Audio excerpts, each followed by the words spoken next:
Welcome. Welcome to the Decolonizing Economic Summit session on the role of media in decolonizing and decolonizing media. This summit is focused on educating about decolonizing economics in purpose and in practice. Through conversations, these 3 days aim to devise strategies to create an explicitly post-capitalist society using the solidarity economy framework, strengthen existing organizations, especially those using SE framework, create a space for organizations to share best practices and collaborate across issues and constituencies toward collective liberation, and co-create next steps for how we can implement cooperative economic practices in our community. Decolonizing economics is an explicit challenge to ourselves and participants to center indigenous wisdom, perspective, and knowledge. For decolonization is the path towards social, political, and economic institutions. Our summit aims to demonstrate real solutions to heal the land and the people. Our session today is focused on the role of media in this process. What we're witnessing today is something that Kamau Franklin from Community Movement Builders posted. When propaganda no longer works in a bourgeois democracy to keep people in line, it will turn directly to fascist violence to keep control. The same violence that's usually reserved for Black people and other oppressed groups will be unleashed on all. Be prepared. What is the role of media? As we've seen this week, it constructs narratives that influence public perception, shapes opinions, beliefs, and behaviors, reflecting its power in shaping societal discourse and values. In this age of corporate media consolidation, it is critical that we build and build and build and use people's media to decolonize, democratize, and liberate. We can see all the tropes and themes used today to distort the resistance to genocide. How does media speak truth to power? To whom are they speaking when, to whom are we speaking when and for what political end? It's interesting that there's been several reports lately in terms of people in the US who get their news primarily from cable are the only people who believe that Israel is not committing a genocide in Gaza. Asked about this, cable news viewers said no by a 34 or 32 margin. All other news said Israel is committing a genocide, and social media users who agree with a margin of 44 to 19%. Young people aged 18 to 29, meanwhile, have similar views, 48 to 21%, while those over 65 say 47 to 21%. Israel is not considered committing a genocide. Our plan today is to explore our role in decolonizing through the use of media with several individuals whose life work is involved in exactly doing that. Well, I will introduce the speakers and then ask them each to do a go around in terms of sharing their own lived experience, the work that they're doing, and then we'll have an open exchange related to a number of discussion points. Our idea here is that this is a dialogue among social media and social justice activists. So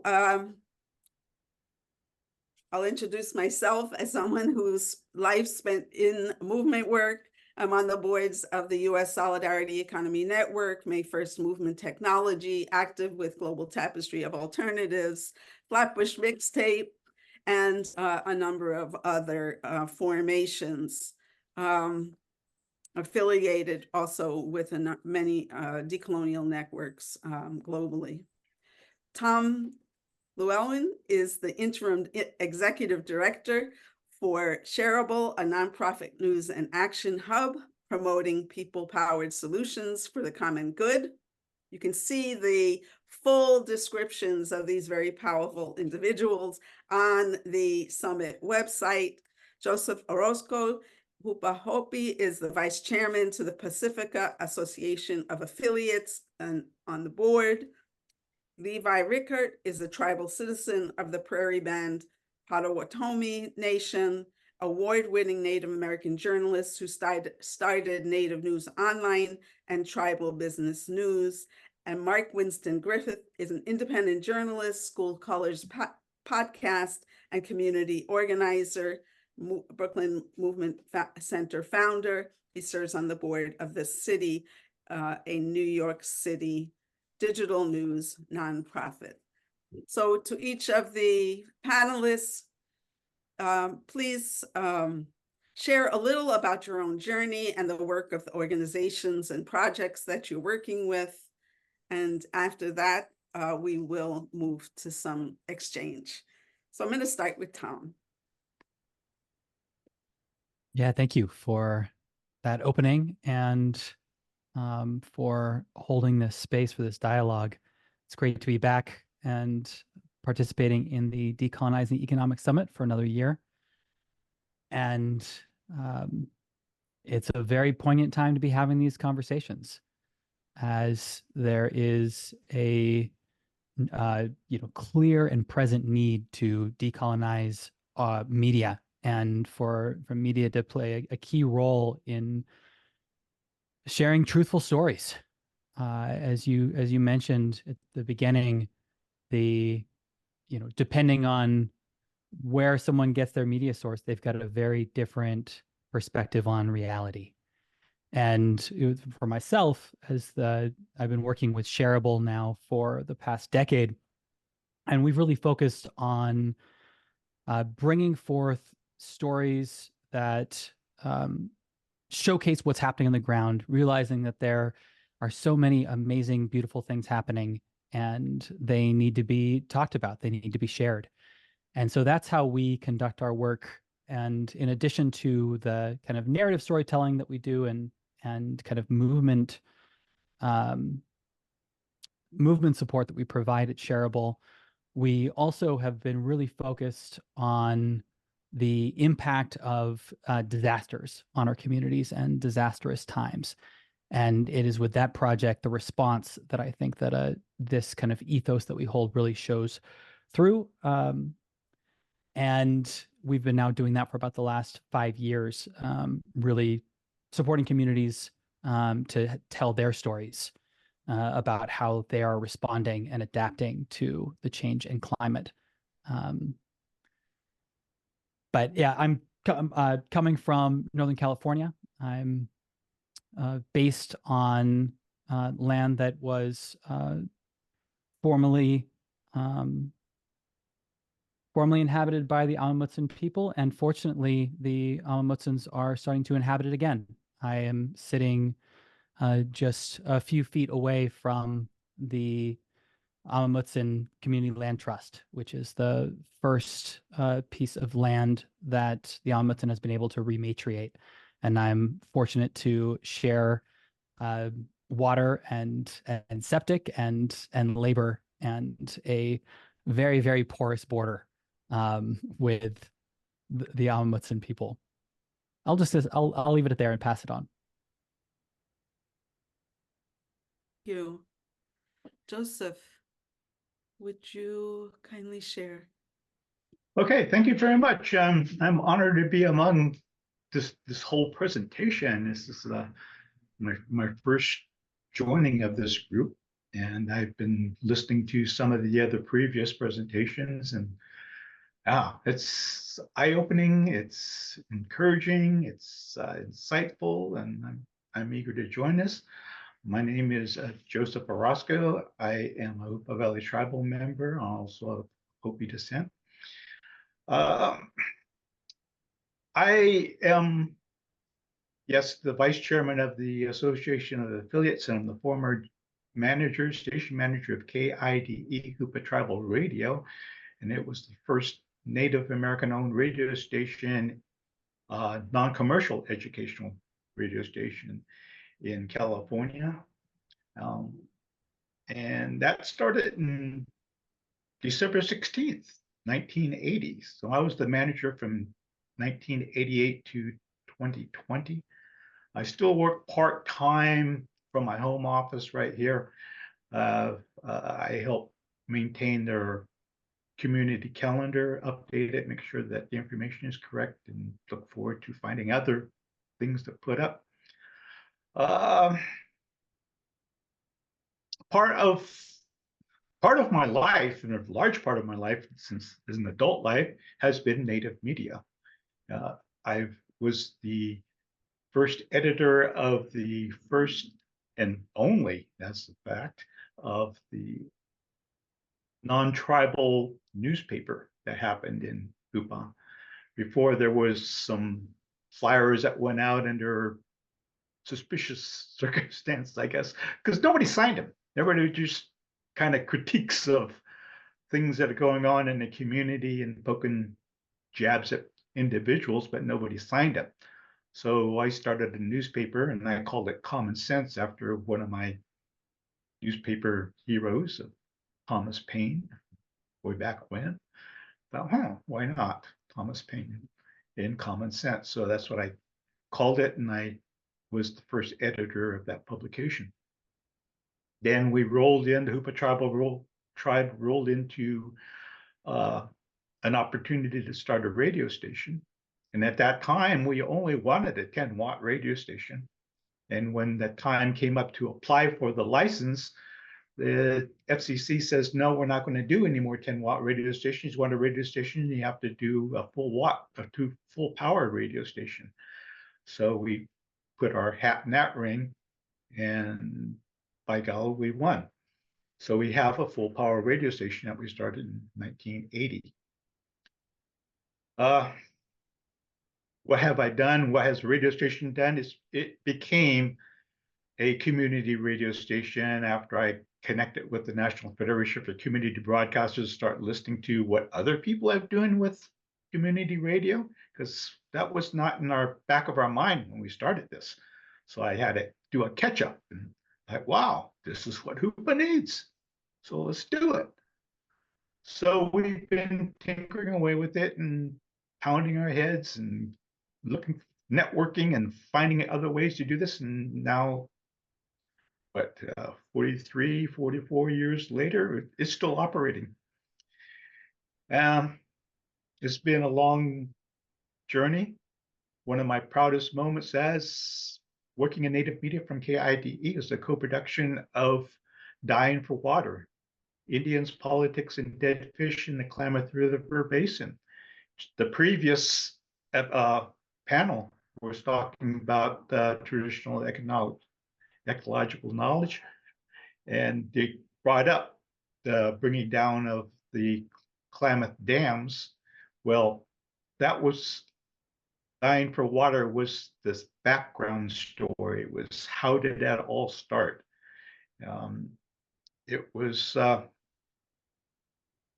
is a story that I hope is played every year. As Martin Luther King's I Had a Dream, that is our equivalent, in my opinion.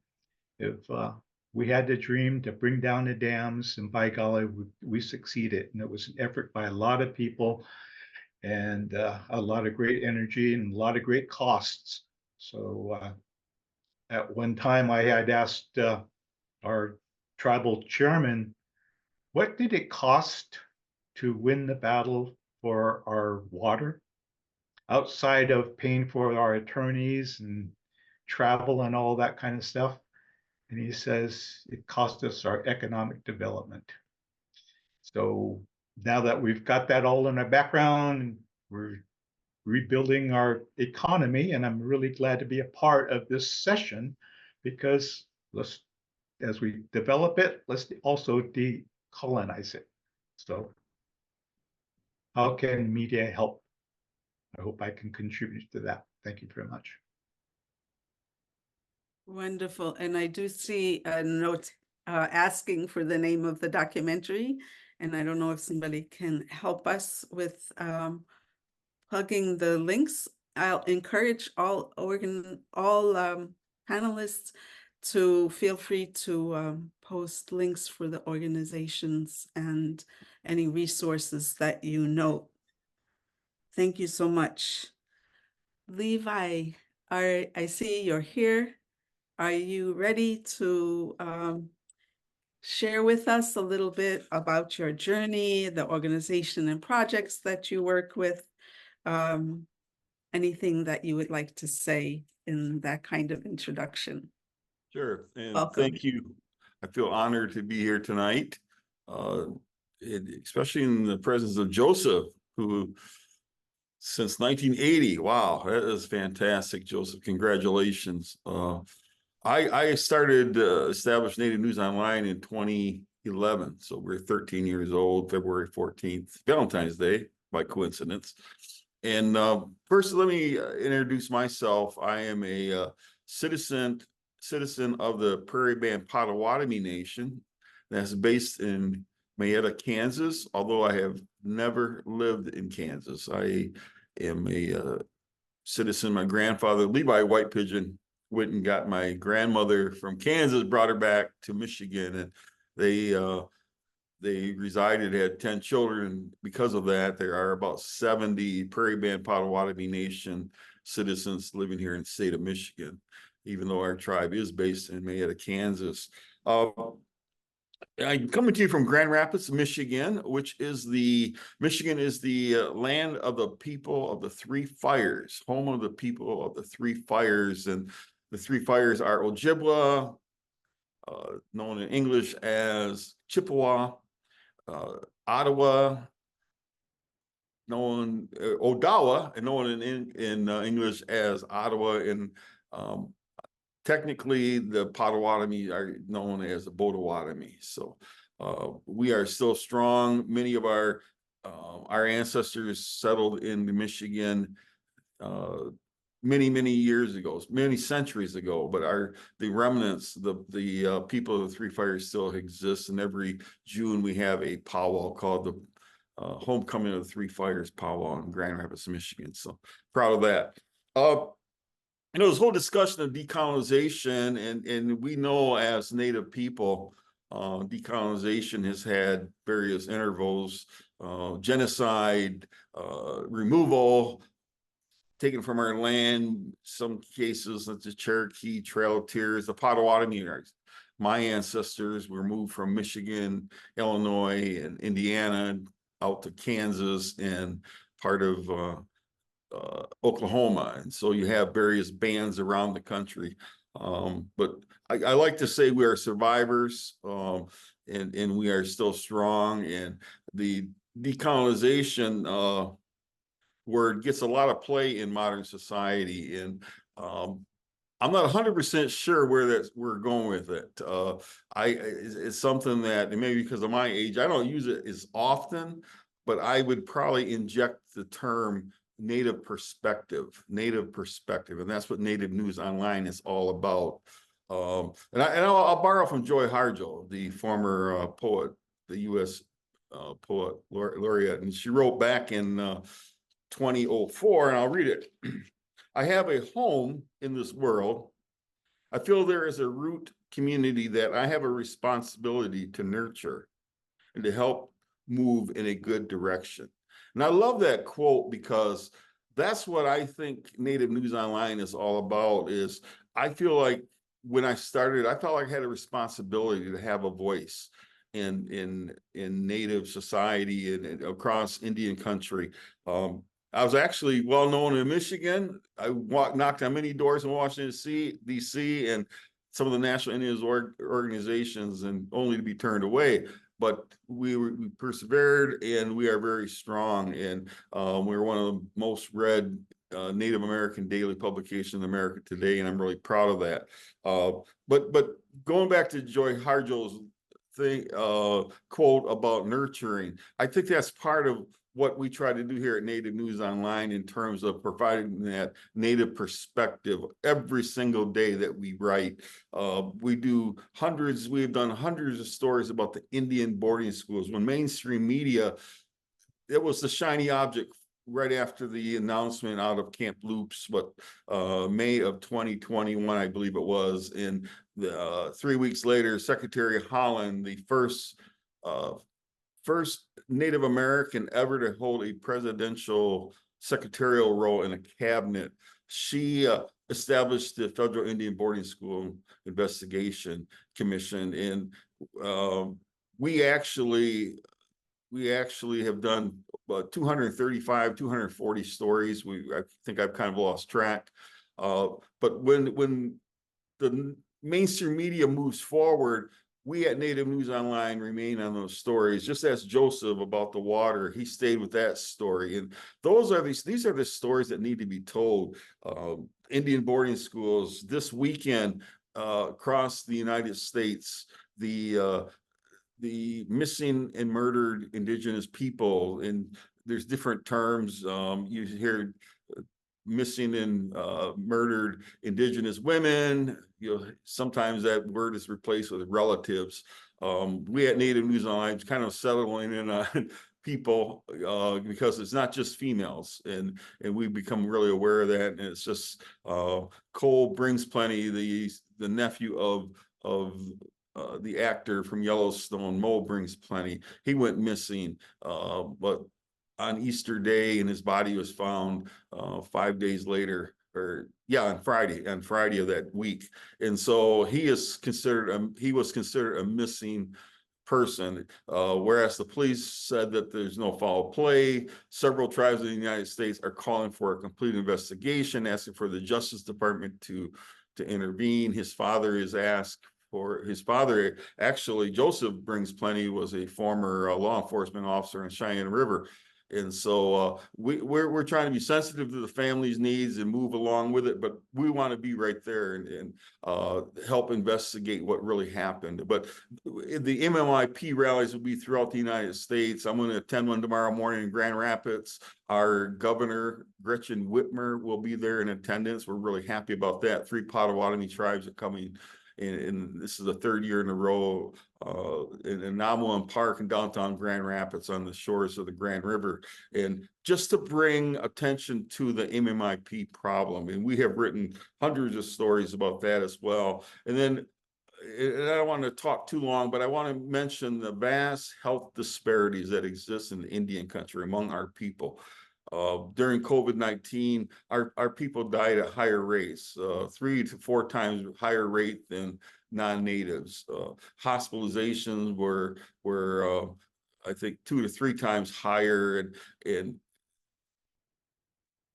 actually the COVID-19, the pandemic's really just amplified the disparities that we already knew existed. So we have at Native News Online, we're only national publication that has a dedicated health desk to really zero in on those. And we are working, I am a host of a podcast with the National Indian Health Board talking about those disparities. So I'll turn it back over, but I'm happy to be here, and I'm anxious to listen to what the fellow panelists have to say.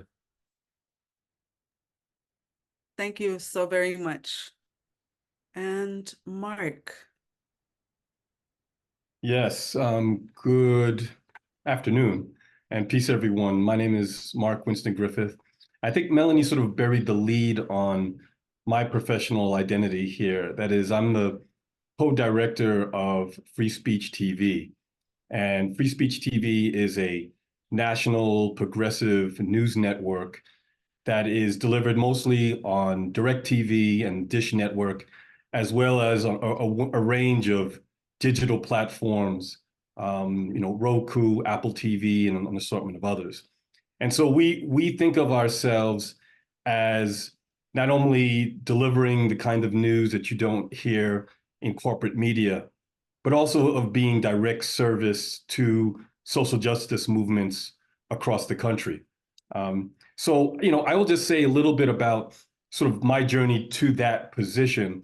And that will inform my perspective on the conversation today. So I'm originally from, I should say, my family's originally from Jamaica. I was born in Brooklyn, have been there most of my life, and have really have been involved in journalism, in community development, community organizing, and social justice work, and have done that over several decades now. Before coming to Free Speech TV, before coming on staff of Free Speech TV, I was on the board for about 15 years. And prior to joining the staff of Free Speech TV, I ran something called the Brooklyn Movement Center, which is a Black-led community organizing social justice group based in central Brooklyn that in many ways was a self-determination mechanism for Black people who living in central Brooklyn. Most of my career, again, has really involved a range of things. I have been a journalist and have written for the New York Times, The Nation, Mother Jones. Most recently, I co-produced and co-hosted a limited series documentary podcast called School Colors that examined race, class, and power in American cities and schools.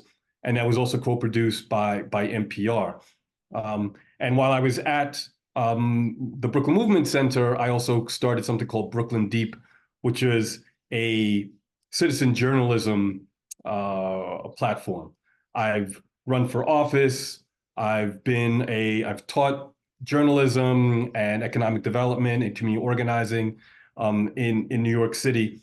And while we're talking about decolonizing economics, and as we talk about solidarity economy, I also founded something called the Central Brooklyn Federal Credit Union, the Central Brooklyn Food Co-op, and something called the Cooperative Economics Alliance of New York City, and I'm now on the board of the New York City network of worker cooperatives. So again, I've been a part of a lot of different movements, and what brought me to Free Speech TV is not just a love of storytelling and a desire to change narratives throughout this country, but to do so as an organizer and to be able to merge, again, storytelling and community organizing, and to be of direct service to social justice movements across the country. So as we get through the program, I can speak more, but that's essentially what roots me in this work.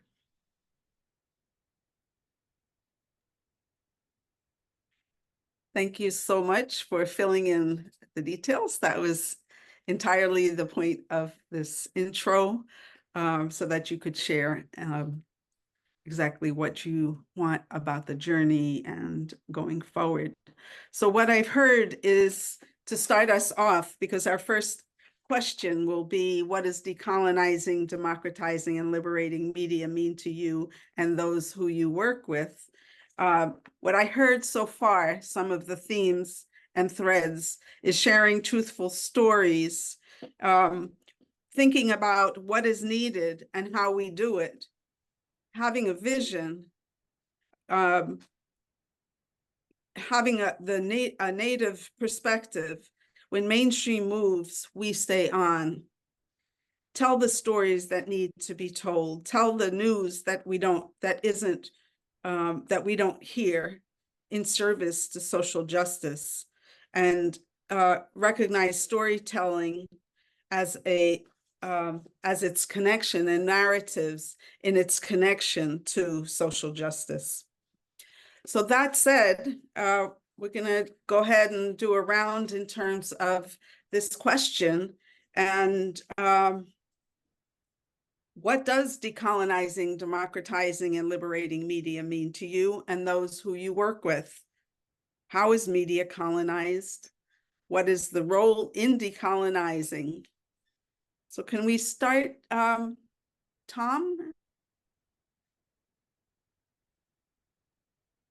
Sure. Yeah. Great. So the decolonizing, democratizing, and liberating media, I think one of the important aspects that you just touched on was being truthful and telling the whole truth, even when it's uncomfortable, even when it's not only uncomfortable for people to read, but it's uncomfortable to write. It's uncomfortable to examine our own roles in what may be perpetuating colonization, right? And the history of our peoples and our biases, and what that impact can look like when it goes to tell a story. And one of the things that we've always felt like it was important to do at Shareable, and now we're just coming up on our 15th year, come September, is to make sure that the stories that are being told are really being told by the people whose stories they are. And that has been kind of one of the driving factors behind our project that I mentioned earlier, The Response, which documents how communities are building collective resilience in the wake of disasters. And I think that it's kind of a case study of what our work looks like when we're doing it at its best. And specifically, I want to tell a story about Puerto Rico after Hurricane Maria.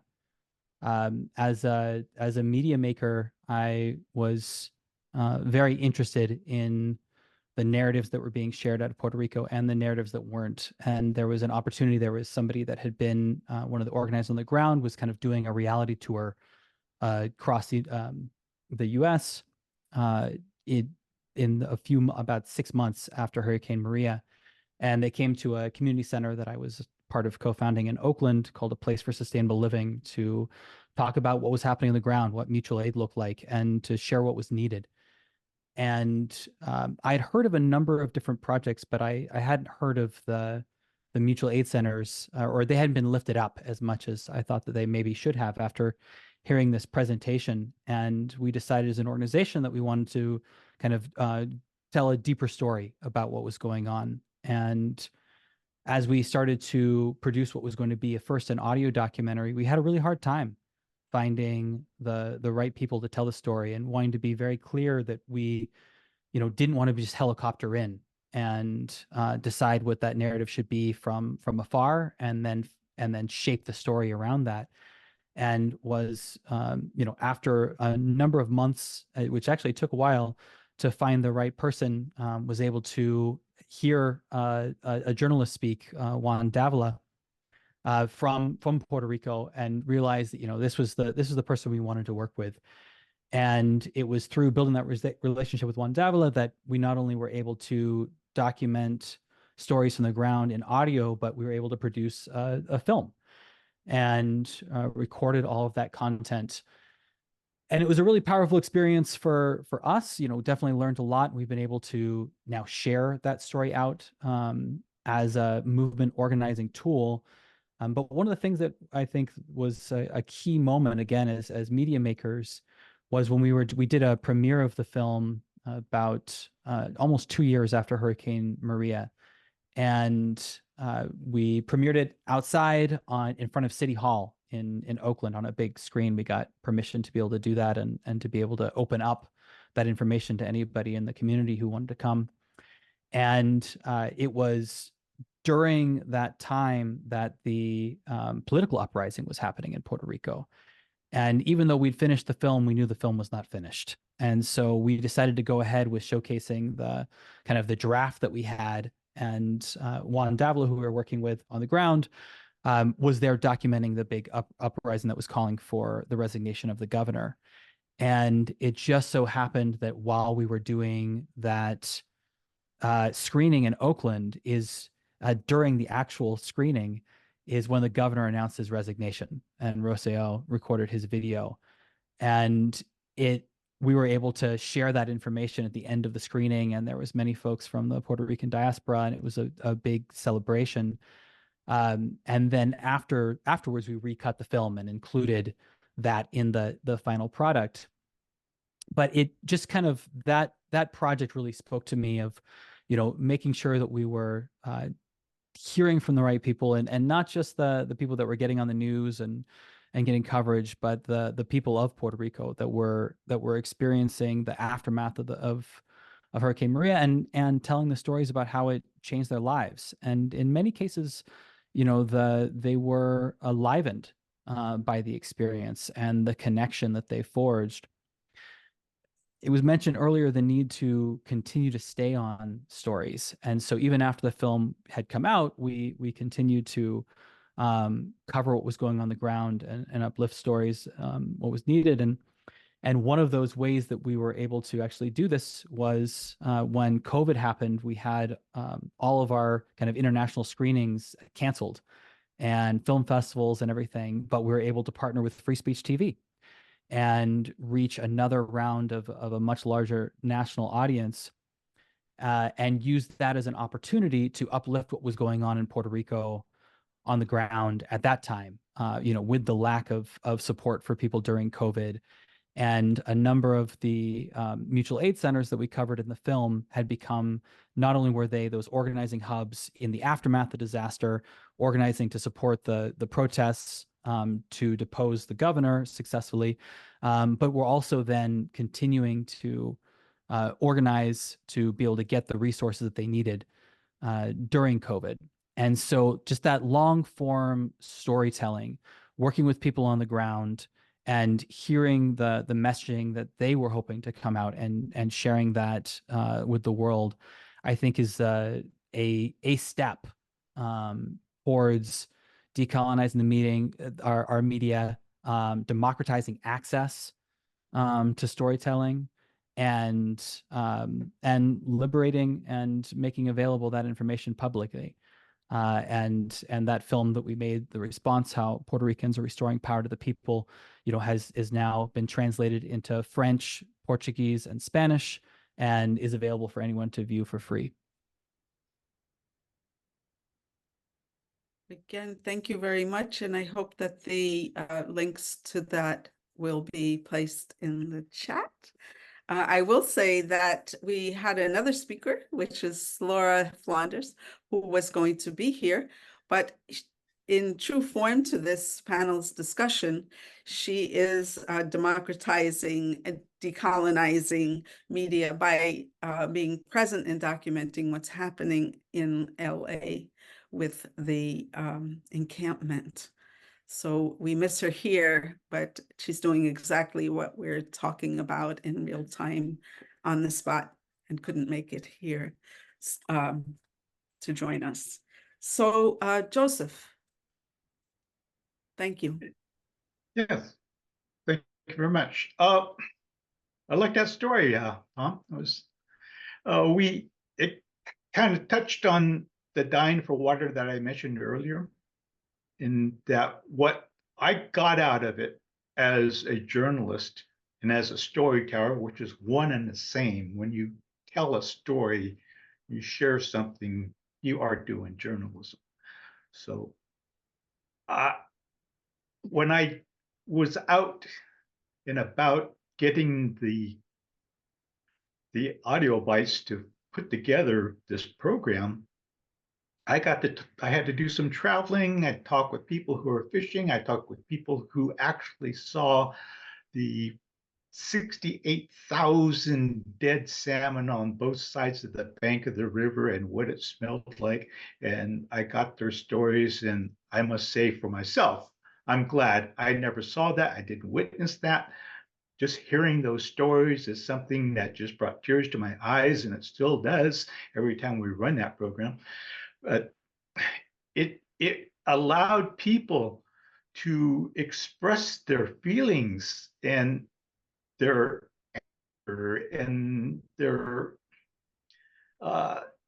it was just taking a part of our lives that was just so utterly useless, and it's just hard to describe it. And it was simply because they channeled the water that was supposed to come down to keep the water cool while the salmon spawned, and switched it down to the Central Valley to irrigate the farms. And it was, our scientists told them, if you do that, you're going to kill fish, and that's exactly what they did.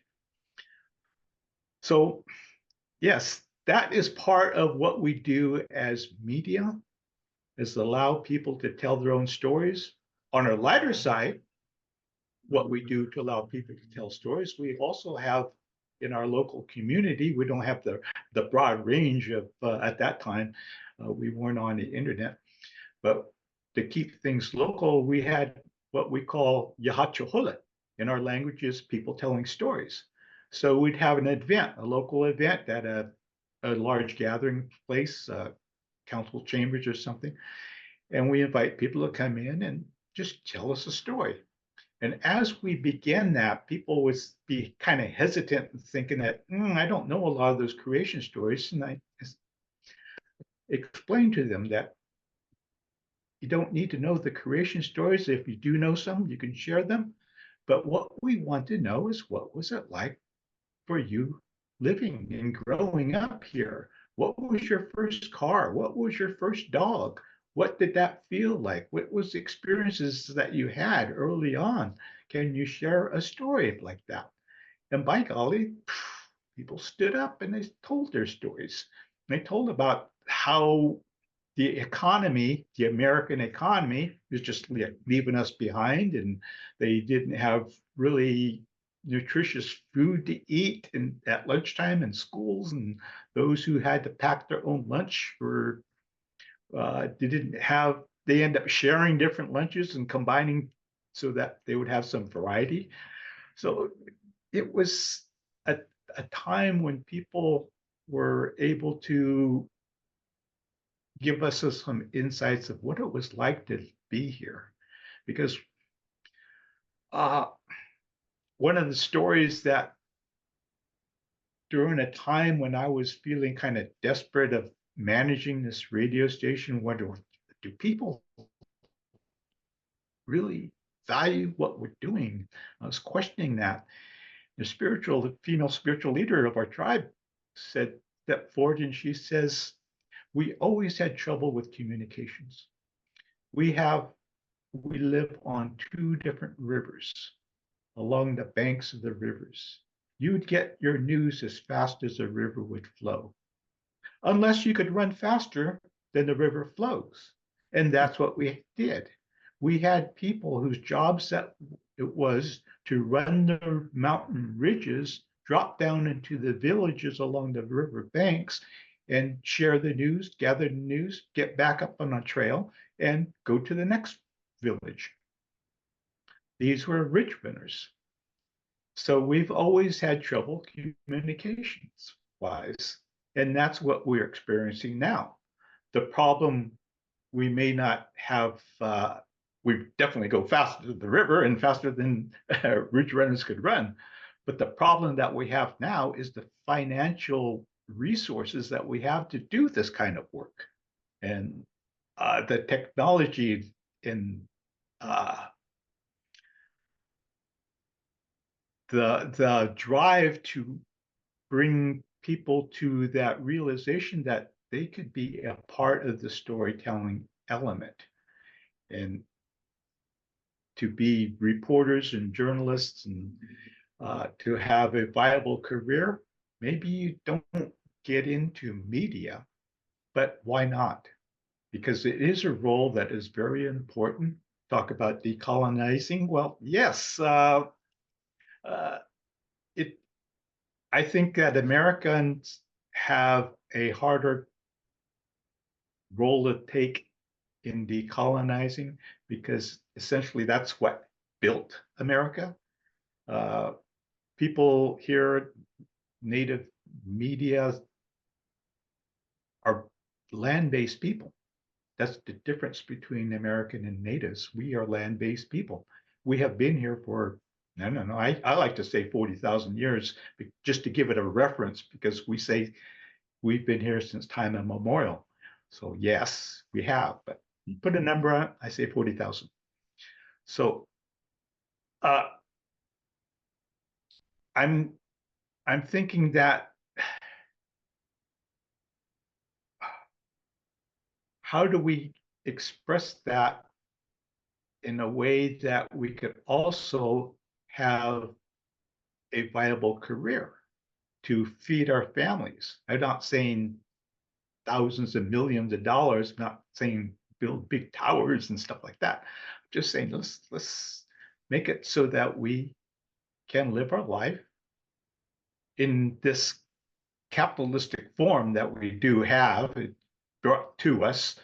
We used to do barters and exchanges, and we did have shells that we were exchanged as legal tender, but there was no price tags on anything. You didn't have to go anywhere and say, well, gee, I really like that basket cap. And well, okay, what do you have to trade for that? Or and somebody can offer, well, I have this much, and it's up to the person who has it saying, well, is that enough? So that's another question that people need to start asking. So what is enough? Well, on the spot, people say, well, that's what you have. That's what you have. Thank you.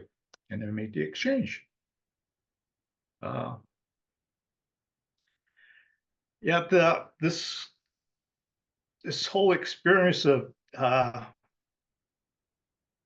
liberating the media is something that I think that is our role.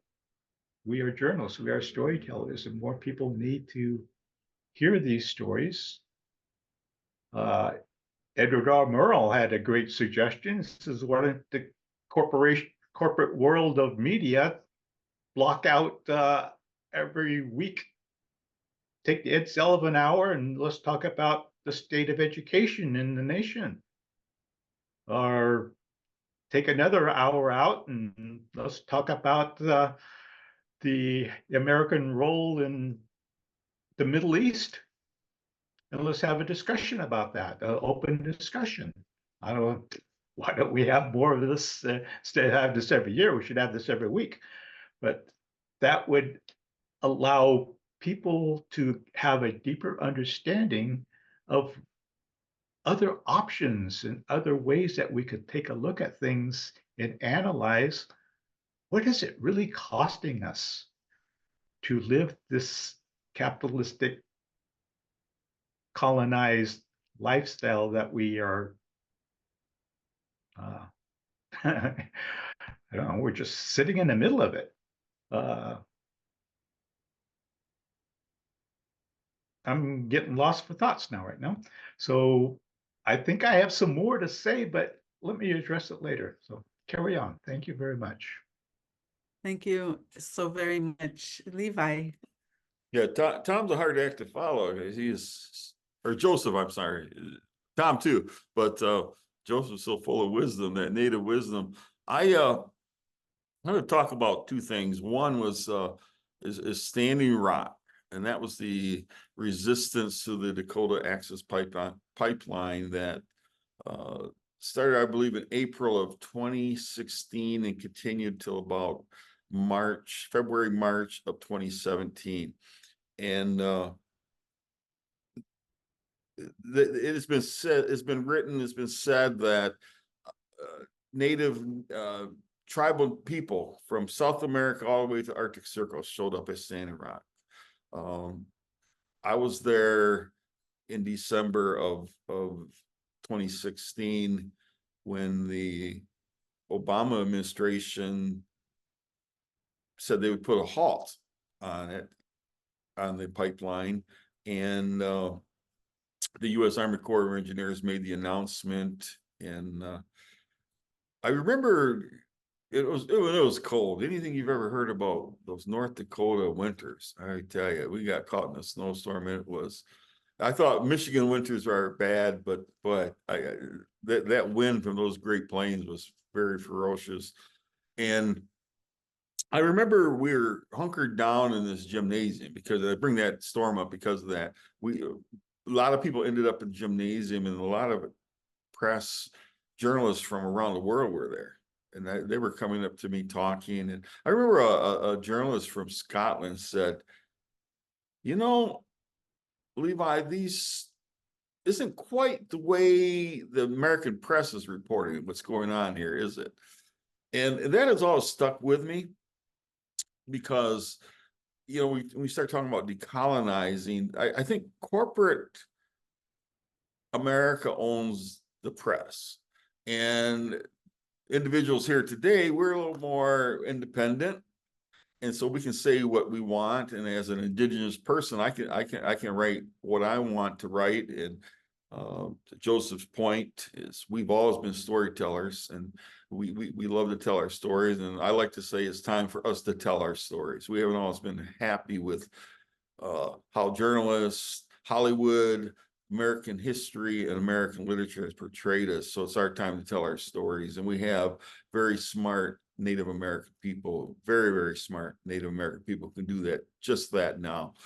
But back to the point about the journalists, I was getting press releases from the sheriff's department in up in North Dakota, and it was really one-sided, and it was, and most of the journalists would take those press releases and go with them, and basically said someone really outlandish, saying that like 90% of the people at Standing Rock, Native Americans, are criminals, and it's kind of like the right-wing press will put out the notions that just are completely false. And she said when she was talking to people, she said, these are just like Native Americans who are everyday people who came for the cause to stop the pipeline. And as they call it, the big black snake. And I remember Dave Archambault, who was chairman of the Standing Rock tribe at the time, said that if that pipe burst at Standing Rock, 17 million people live south of that river that flowed through there could potentially have to deal with contaminated water. And so it was pretty significant. And what really was not widely known is the fact that the plan for that pipeline was about 10 miles from Fargo, North Dakota. And it was deemed by the U.S. Corps of Engineers at the time too close to the population of people. Well, where it came through the Missouri River, it was like a half a mile out from where the Standing Rock Reservation is. And so it kind of like lets you know it's okay for our neighborhood, Native Americans' neighborhood, but not good for their neighborhood. And so that thing always bothered me.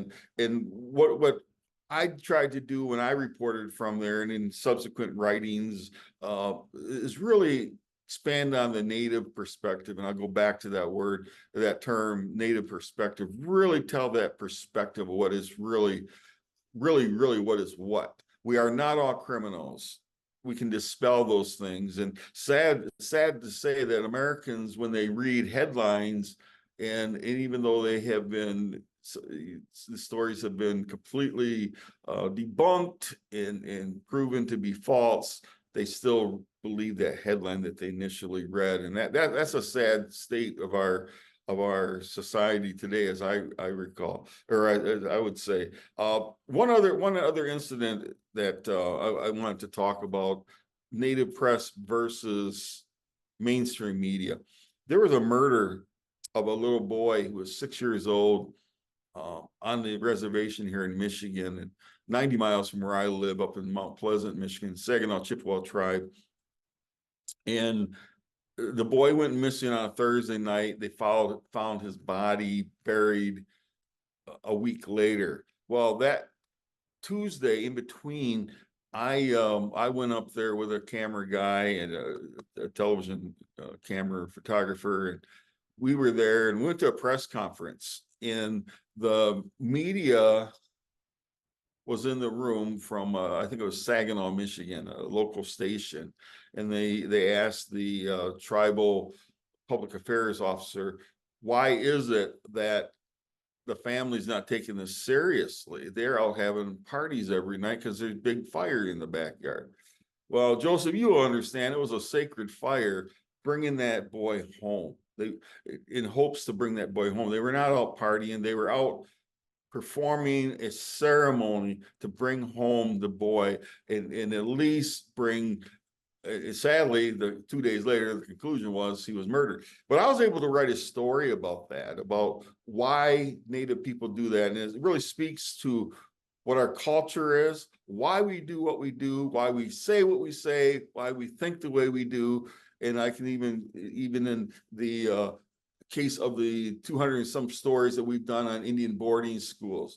If you listen to Secretary Holland from the Interior, Assistant Secretary for Indian Affairs, Brian Newland, they have made statements publicly that said every single American Indian family has been negatively impacted by boarding schools. And I'll put in comma, even if they don't understand that, because sometimes, sad to say, and that's why Native News Online exists, and we purposely write for both audiences, both Native American and non-natives, because I get a lot of non-natives who write emails, and they will ask me, if I'm on a college campuses, why didn't I learn about this kind of thing in school?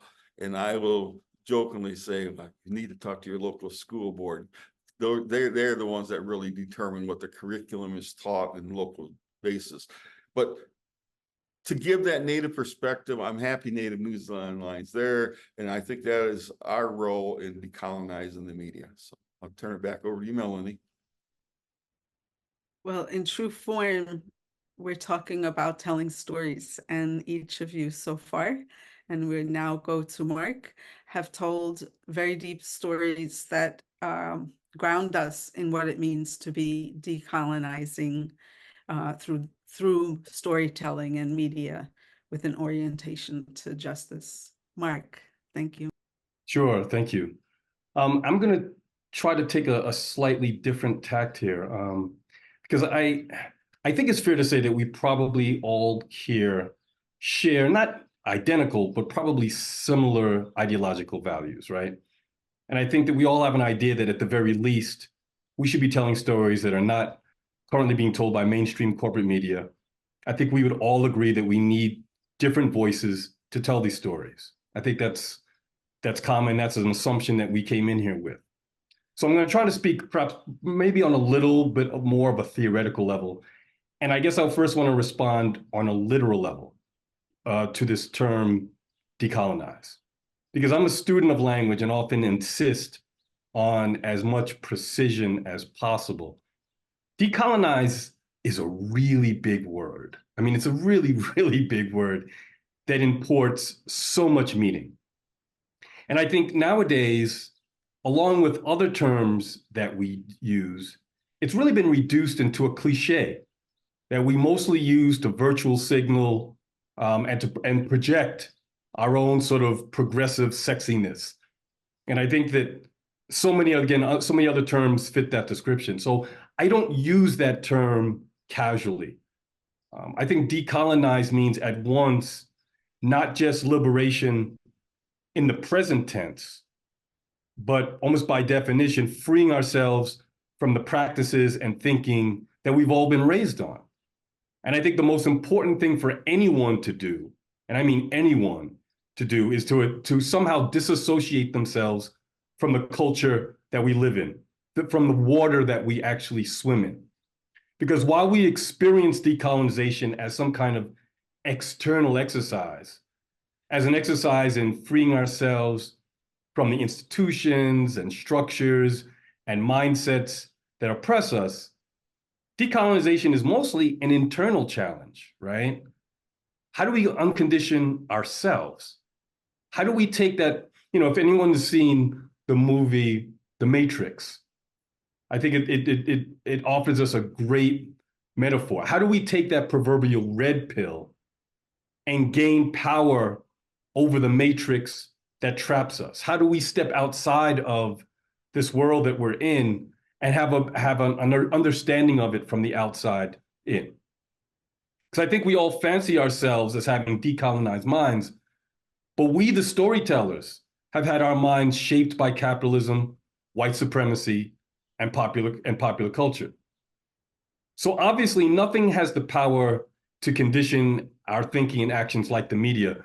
But I probably break from a lot of people when they talk about this, when I say that our duty, I think, as independent media folks, is not to condition to mold, to reorient, to preach, to proselytize. I don't think decolonizing means simply refuting what our oppressors say. And our duty as independent media makers, free of government interference or corporate sponsorship, is not simply to just dump propaganda on people. Yes, it is to tell hidden stories and highlight hidden narratives, but it's also, I think, fundamentally to help people discern the matrix that they're trapped in, to help us exercise independent thinking and come to our own conclusions. So, excuse my language, but freedom is a motherfucker, right? Because on one side of the ledger, you have this idea of independent thought. But on the other side of the ledger, you have the lack of central control, right? And so if you're in the news media business, you're usually looking to, in some ways, exercise some kind of behavioral influence, some kind of control, if not all out control on people.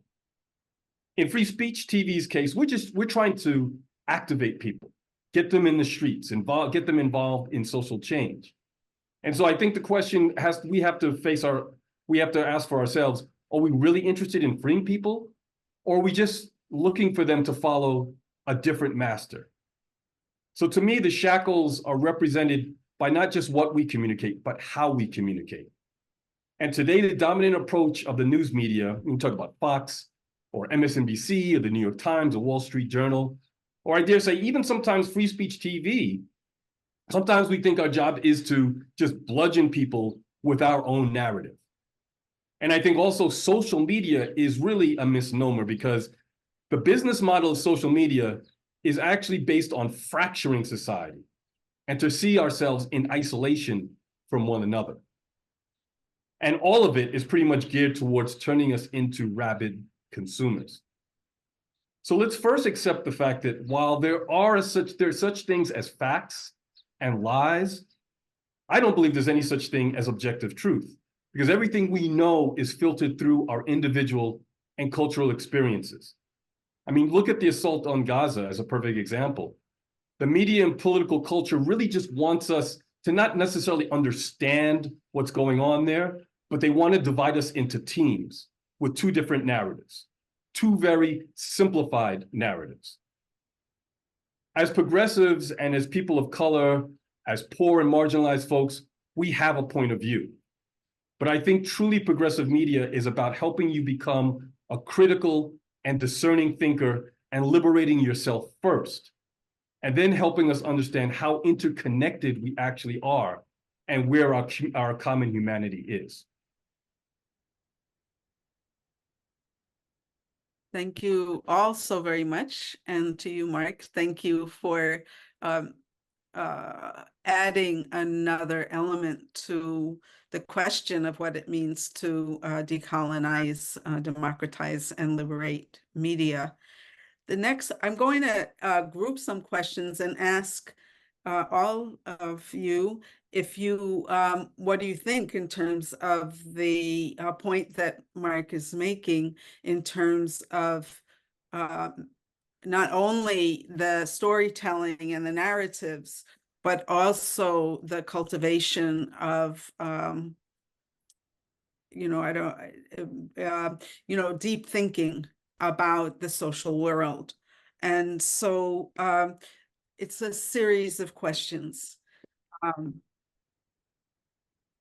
Melanie, if I may, I was in Florida at a conference, Native American conference, a couple of nights ago. We had this subject that came up during dinner, and I told people at the dinner, I said, and to Mark's point, that we need critical thinkers. We don't need people going left or right. We need to go deeper, right? And I really like that because really the discernment of what is really reality. And we do know because of social media, there's so much misinformation. That's what it's just clogging people's minds, and people really believe it. And so it's something I think about all the time, and I really appreciate what you just said, Mark. It was very, very enlightening. So And I honestly, I'm gonna say this about the word decolonization. It makes I always write like non-natives, but I really mean white people. So it really makes white people mad when you use that word often. And so I don't try to use it that often. I try to just deal with the native perspective. And that's maybe why I shy away from that word. And I'm just being honest. I just know what I know. I've been in rooms when I have been around fellow Native Americans who use that word decolonization, and white people feel completely threatened by that word and they shut down. And when people shut down, they are not able to get that discernment that Mark was talking about. So I don't. And Mark, you said that you said that word is so powerful. It is a very powerful word, and I'm not saying I'm against the word. I'm just saying I don't like to. I want my audience to. I don't want to turn my audience off, and I often tell people this too, that you may not agree with me by the time you get done reading one of my editorials, but I do want you to just say, I know where this native guy is coming from. You may because and I say it this way: when my children were small, young, 3 children, I couldn't get them all to agree on everything. I mean, it's like it's okay to disagree. Same mother, same father, same bloodline, but they couldn't agree where we want to go to dinner sometimes. So it's that simple. So it's trying to get to getting to the point where people can discern and come to a point of understanding. And like I say, may not agree with you, but at least they know where you're coming from. Thank you for responding very directly. It's a very important question. Believe it or not, our time has flown by, and we have just about 20 more minutes.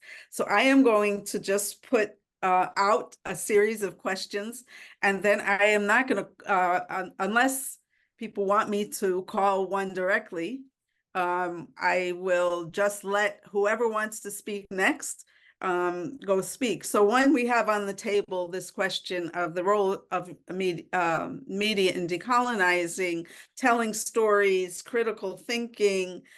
That's one question and you can speak to any or all of these. Second is the use of decolonizing when we're talking about the engagement of media in the work of liberation. Any lessons that you feel you've learned in the work that you've done, and or challenges that you think that in the role of media, we generally need to do better and can do better. And lastly, either actions or resources that you would recommend. So anyone feel moved to get us started on this really probably last round? Joseph, go ahead. Sure. I'll go. Thank you very much, Mark. Well spoken.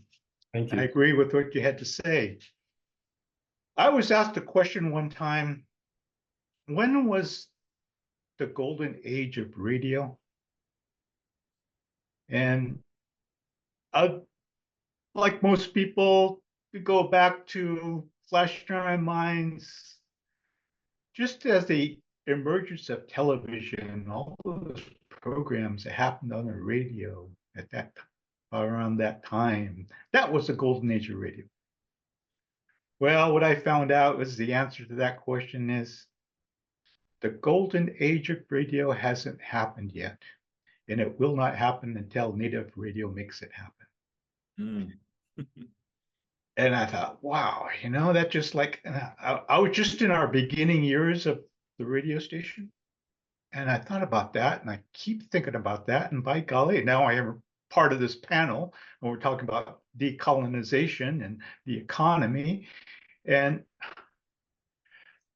for radio, native radio, to address this, we have to, as Levi just said, maybe you both said it, is we have to first decolonize ourselves. So I have always said my experience, my 40 plus years in native radio and networking with non-native radio throughout that whole time, I realized that American radio does not fit in Indian country. We have a completely different need for this communication system.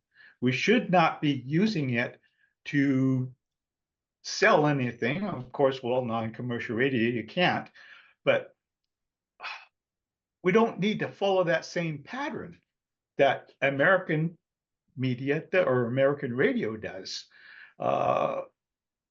We need to use our airwaves to tell the stories of who we are and what we need and how we need to come together and discuss what it is that we value for ourselves.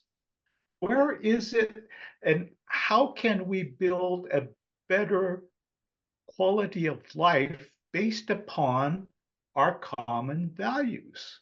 Let's have that discussion on a daily basis. If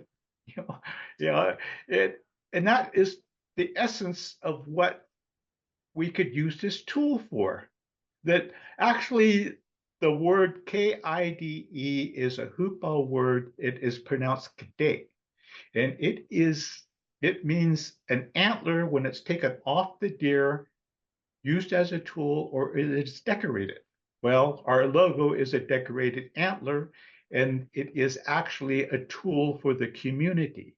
I say, let's take this tool and use it in a different way to do it just what I just got done saying. Tell our stories. What is it that we value? What is the quality of life that we want for our community looking forward? And if that means decolonization, then, well, how do we do that? What will it take? What will it cost? And where will it go? And how do we measure that along the way? So, yes, I thank you for that thought. I think, another thing, when you talk about colonialization, and I think other groups have talked about how the occupation of things happened and economies and everything. Well, the FCC did a colonial job an occupation job on the airways. We talked about land base a lot, about the ownership of land, but we don't talk about the airspace that is above the land. When the first Native American radio station to be licensed by the FCC was in 1972, how many non-commercial or radio licenses were there before then? And what airspace did they already occupy so we couldn't get that frequency? KIDE is boxed in by a non-native network. So we are stuck in the bottom of our valley, 1,555 feet below the height of the average terrain, because we can't move our tower to a higher location to broadcast further. So that's an occupation, and the FCC started that. So I think some retribution should be happening.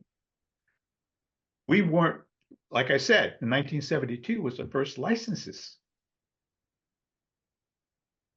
What will it take to help us catch up?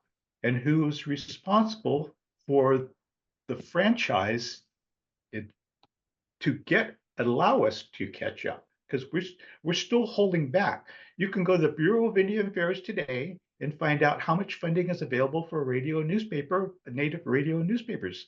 None. Absolutely none.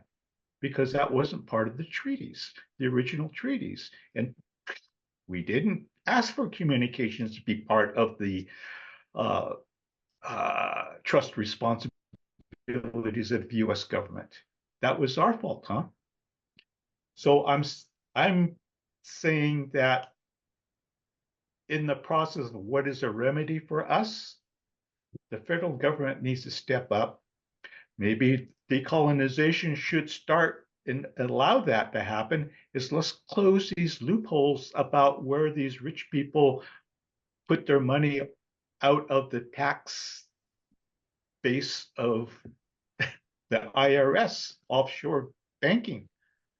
Let's say that you can't invest in or create your business in a foreign country where you're employing a less expensive labor force. everything has to be done within the jurisdiction of the United States. That could be decolonization. Thank you so much for that. A very, very important point. We do have 15 minutes left. So I'll just ask each of the panelists to be mindful so that everybody gets a chance. Mark, I saw your hand up. Sure. Yeah. Let me get my words in, and I'll I'll recede into the background. A couple of things. One is I just wanted to sort of one apologize for cursing before, but also want to like just sort of acknowledge colonization in real time. Right. To me, there was no better, smarter, decolonized mind than George Carlin, and he talked about, you know, the words that we can't say on radio and television. And I think it sort of highlights the hypocrisy and what we value and what we consider to be obscenities. You know, that is, we choose these words and give them meaning, and yet there's so much economic, social, political carnage that we project every day through the media. And so I wanted to kind of pause over that. But beyond that, wanted to just say some specific things about free speech TV, and I think how we have tried to internalize this idea of decolonization. One is by the way we are funded, right? You know, a wise man once said, it may be the devil or may be the Lord, but you always have to serve somebody, right? That's something Bob Dylan said. And with free speech TV, you know, you have to always trace the dollars. Where are media outlets getting their funding? We are 80% funded by our viewers. And so we take our cues and our energy and our resources from our viewers. The second way, I think that we also had to look at our structure and our makeup. And recently, you know, we traditionally for decades have been run by white cisgendered males. Now the co-directorship is me and another woman. And so you've got a Black man and a queer Latinx woman who are running free speech TV. Now, I'm not trying to say that representation is everything, but it actually goes, you have to at least start there. Lastly, I would say that, you know, what we're thinking, when we decided that we wanted to make a bigger impact, we talked to about 24 people who are at the intersections of media and social justice, and they helped us generate a new vision for our future. One that's going to include not only being of fuller service to social justice organizations, but that one that's going to go beyond news, that is going to bring in culture and lifestyle and make sure that the people who are telling the stories, in fact, are people who are people of color, who are queer, who are poor, and that their stories are not rendered in a way where we're just sort of telling you what things are. They're going to be, their humanity will show up on television, and that's how you will learn about them. And so we will normalize these cultural experiences, not other them. So those are just a couple of things I wanted to mention. Beautiful, thank you. And thank you, Tom, for posting those links. And I'll encourage all panelists. But Tom, Levi? Yeah, I just wanted to jump in on a couple of things that were said earlier. You know, thinking about that decolonization as a mostly internal process, or to start as an internal process and build off of that. You know, one of the things that I've experienced my own life, experience with my parents radicalization, and then commercialization into the, you know, from the 60s and 70s into the kind of Reaganomics in the 80s, and seeing that shift is that, you know, the dominant system that we find ourselves in is designed to maintain the status quo. And it's very hard to break out of that. And so even if we are doing our own internal work to decolonize, the systems around us do not necessarily reinforce that decolonization. In fact, they try to force us back into the center.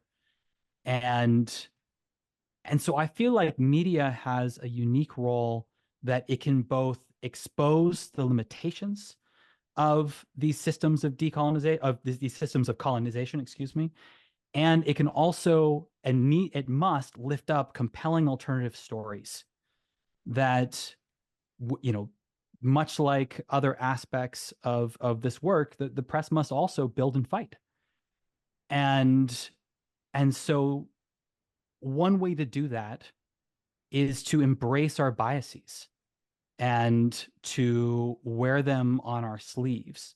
And I think that's where we're able to walk in truth. I think one of the things that is the most dangerous aspects of media can be when those biases are hidden or when they are obfuscated in some way. We know that we all have them. We all have them as individuals, and our institutions and organizations have them as well. And so why not just be honest and clear about them and use that as a process to not only tell our stories as journalists, but to tell the story of our outlets, of our organizations as well.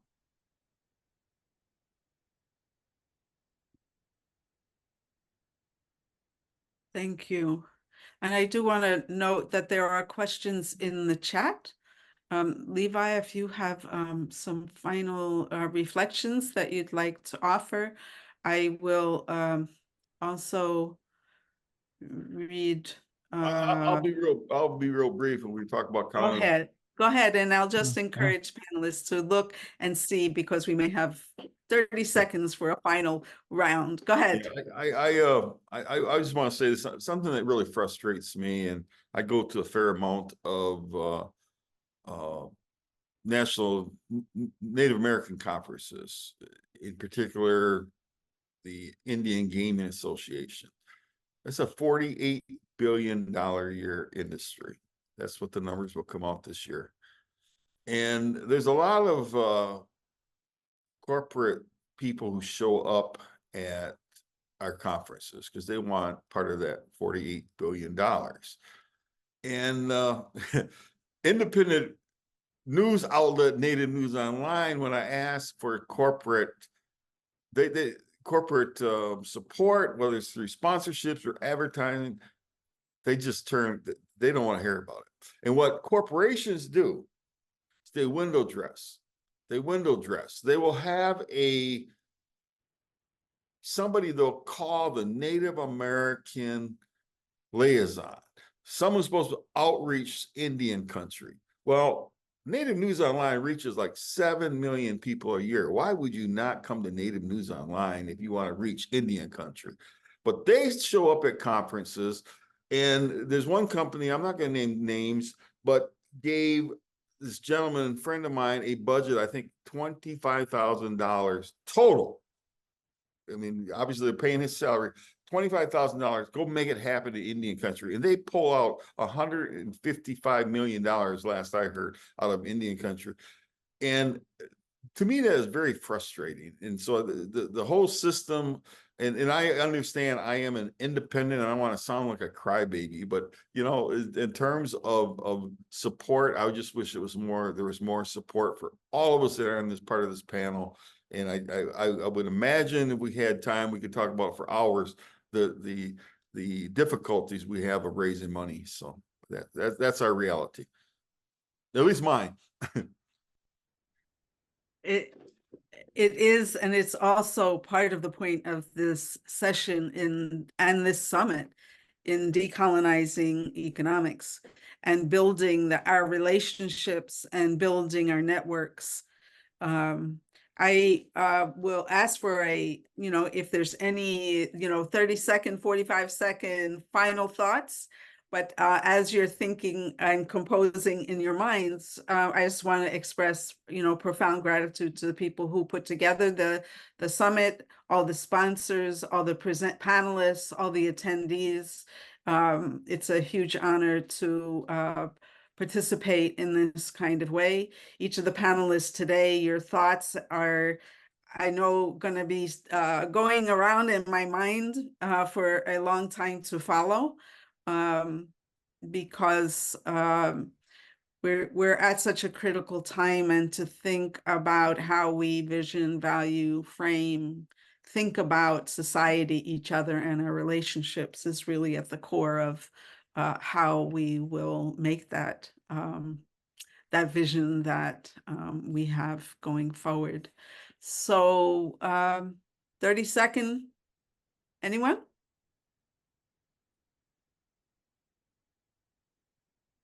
Last sentence, you have 2 sentences. Go ahead, Joseph.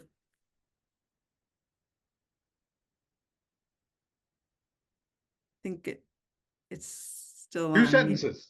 2 sentences. I really enjoyed this. Like I said earlier, this shouldn't happen every year. It should happen every month, every week. Make it a regular. Beautiful.